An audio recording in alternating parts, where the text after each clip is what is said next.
You, John Fitzgerald Kennedy, do solemnly swear. I, John Fitzgerald Kennedy, do solemnly swear. That you will faithfully execute the office of President of the United States. That I will faithfully execute the office of President of the United States. And will, to the best of your ability. And will, to the best of my ability. Preserve, protect, and defend the Constitution of the United States. Preserve, protect, and defend the Constitution of the United States. So help you God. So help me God.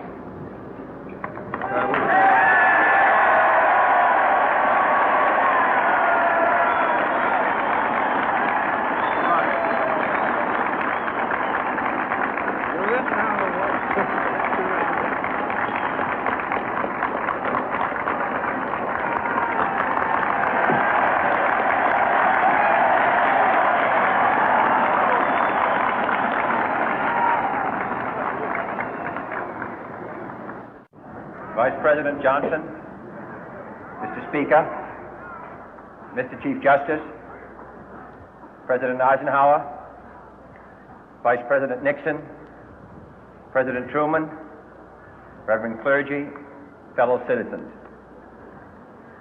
We observe today not a victory of party, but a celebration of freedom, symbolizing an end as well as a beginning, signifying renewal as well as change. For I have sworn before you and Almighty God the same solemn oath our forebears prescribed nearly a century and 3/4 ago. The world is very different now, for man holds in his mortal hands the power to abolish all forms of human poverty and all forms of human life.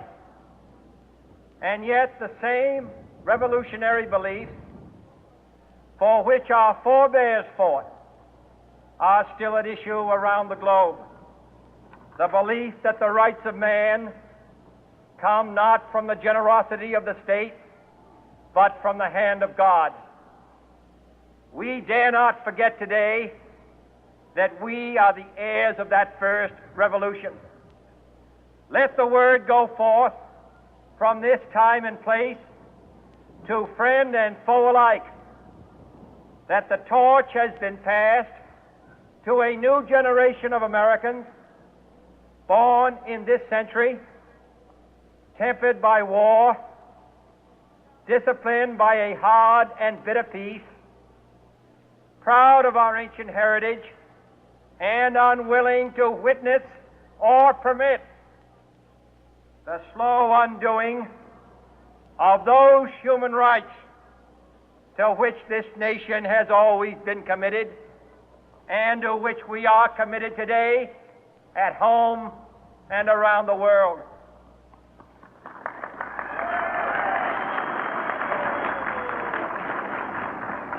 Let every nation know, whether it wishes us well or ill, that we shall pay any price, bear any burden, meet any hardship, support any friend, oppose any foe to assure the survival and the success of liberty.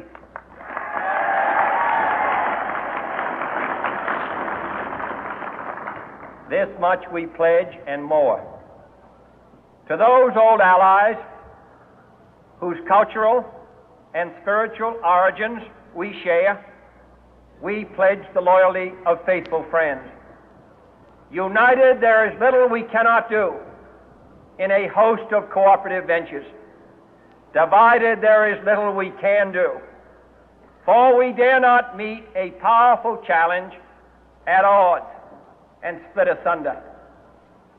To those new states whom we welcome to the ranks of the free, we pledge our word that one form of colonial control shall not have passed away merely to be replaced by a far more iron tyranny. We shall not always expect to find them supporting our view, but we shall always hope to find them strongly supporting their own freedom, and to remember that in the past, those who foolishly sought power by riding the back of the tiger ended up inside.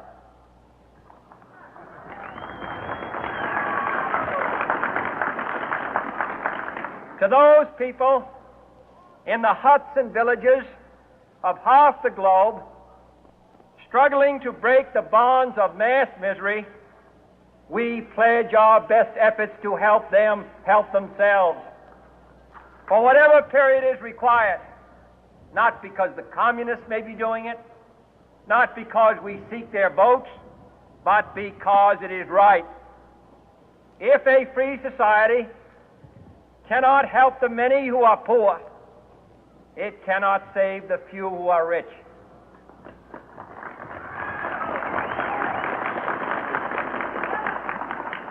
To our sister republics south of our border, we offer a special pledge to convert our good words into good deeds, in a new alliance for progress, to assist free men and free governments in casting off the chains of poverty.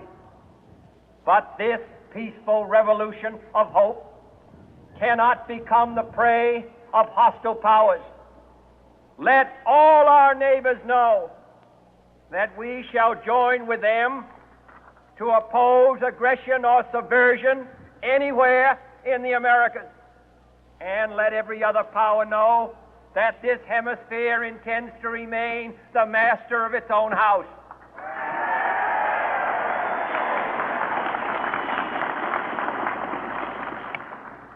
To that world assembly of sovereign states, the United Nations, our last best hope, in an age where the instruments of war have far outpaced the instruments of peace, we renew our pledge of support to prevent it from becoming merely a forum for invective, to strengthen its shield of the new and the weak, and to enlarge the area in which its writ may run. Finally, to those nations who would make themselves our adversary, we offer not a pledge, but a request that both sides begin anew the quest for peace.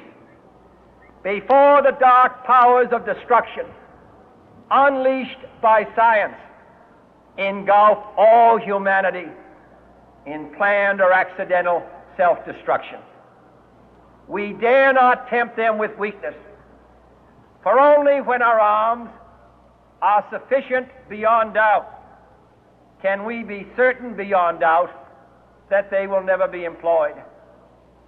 But neither can two great and powerful groups of nations take comfort from our present course, both sides overburdened by the cost of modern weapons, both rightly alarmed by the steady spread of the deadly atom, yet both racing to alter that uncertain balance of terror that stays the hand of mankind's final war.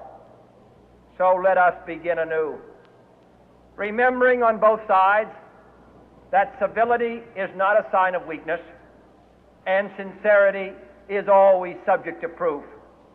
Let us never negotiate out of fear, but let us never fear to negotiate.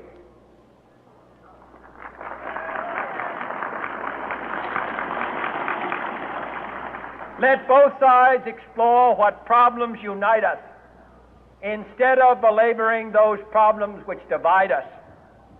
Let both sides, for the first time, formulate serious and precise proposals for the inspection and control of arms, and bring the absolute power to destroy other nations under the absolute control of all nations.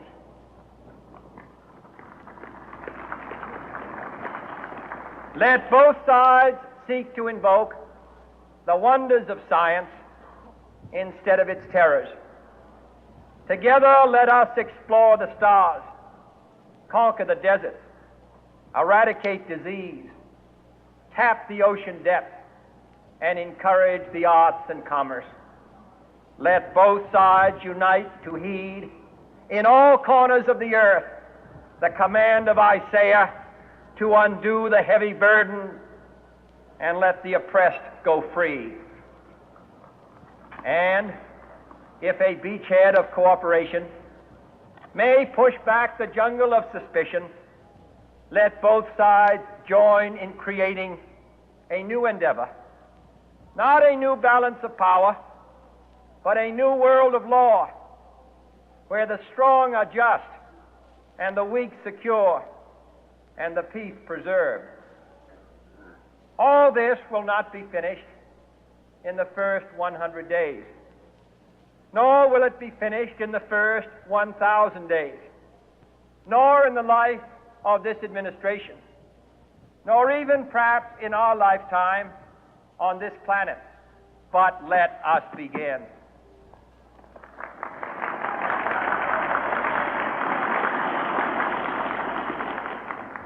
In your hands, my fellow citizens, more than mine, will rest the final success or failure of our course. Since this country was founded, each generation of Americans has been summoned to give testimony to its national loyalty. The graves of young Americans who answered the call to service surround the globe. Now the trumpet summons us again, not as a call to bear arms, though arms we need, not as a call to battle, though in battle we are, but a call to bear the burden of a long twilight struggle, year in and year out, rejoicing in hope, patient in tribulation, a struggle against the common enemies of man, tyranny, poverty, disease, and war itself. Can we forge against these enemies a grand and global alliance, north and south, east and west, that can assure a more fruitful life for all mankind? Will you join in that historic effort?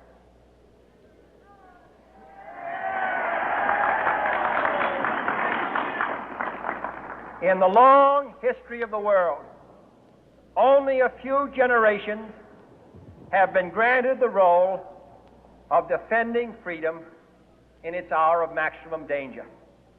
I do not shrink from this responsibility. I welcome it.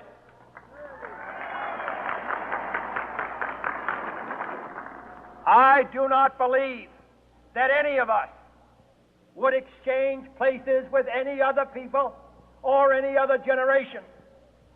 The energy, the faith, the devotion which we bring to this endeavor will light our country and all who serve it. And the glow from that fire can truly light the world. And so, my fellow Americans, ask not what your country can do for you, ask what you can do for your country.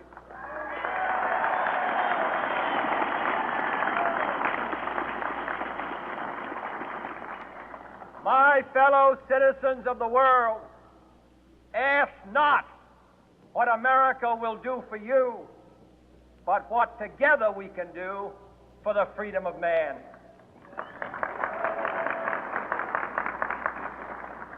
Finally, whether you are citizens of America or citizens of the world, ask of us here the same high standards of strength and sacrifice which we ask of you.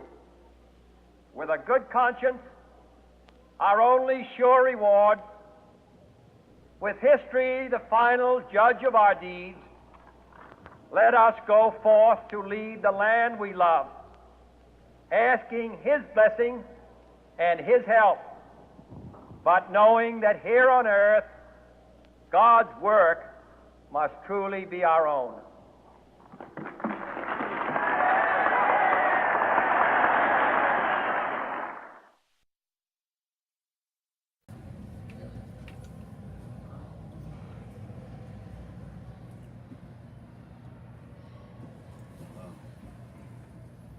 coming off? Yep.